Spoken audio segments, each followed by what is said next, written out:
Hi, this is my Seint palette. All of the makeup that I use on a daily basis is right here in this palette.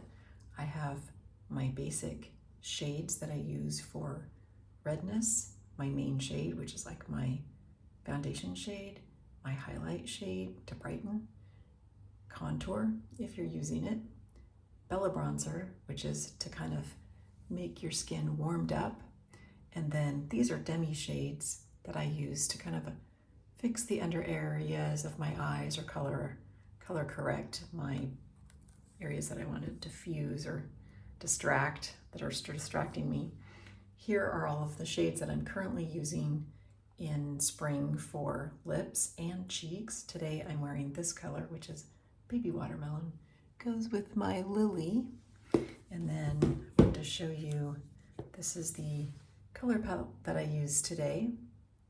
And there's a separate video on what I did using these 4 colors. This one is the newest shade of the month called Lili. And then going back to my black case, these are the colors that I mostly wear for my eyeshadows. So if you would like to get color matched, I can help you with that. Just click the link in my bio and I will help you pick colors